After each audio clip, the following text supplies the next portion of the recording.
Okay, YouTube, let's make the cheesy bechamel sauce. So I will have everything, the measurement and the recipe down in the description below. So check that out.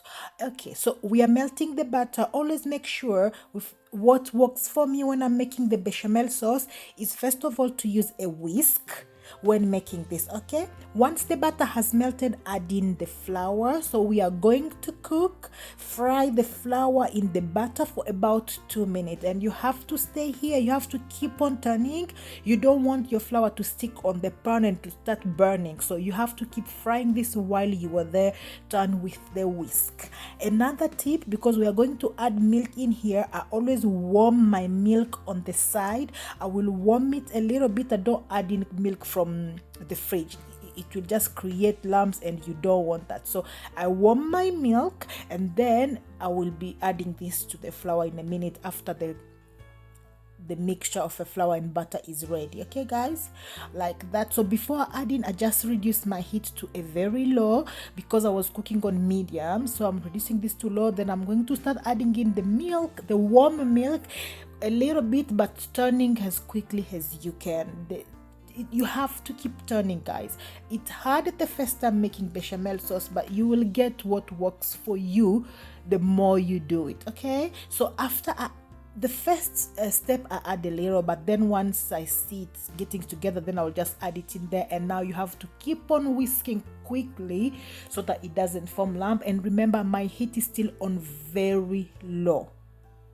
Okay, and then once you see there is no lump or anything, I come and add in the last bit of milk.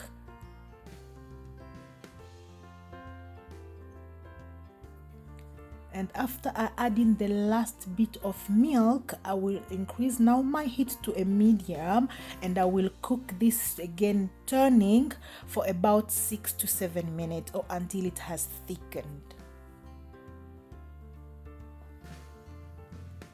Yeah, you have to be present when doing this stage, guys. That's the trick with bechamel. But trust me, the more you do it, the more you will create your own tricks and whatnot, and what not works for you or what doesn't work for you. So yeah, that's how I can explain. There is no secret. It's whatever works for you, but this is how I make mine. Okay,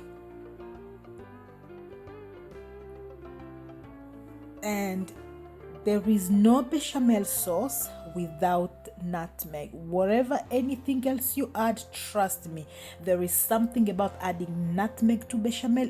That is one of the ingredients you have to add it. So that's what I was adding in here, a pinch, or if you like more, again, I will have all the measurement down in the description below. So I just added in the bechamel, the nutmeg, grated nutmeg, and keep turning. Can you see it's starting to thicken and what's not? Ooh, can you see that? Normally this is ready, but this is a cheesy one, so we are going to go ahead and add in the cheese. So I had two type of cheese, a smoked cheddar and parmesan. Oh my goodness, Lord have mercy, this combination, trust me, so good. Cook this until the cheese has completely melted. It's only take about a minute, really, because everything is already hot. Can you see that? This is it, guys. That's my cheesy bechamel sauce. Thank you for watching, and don't forget to subscribe.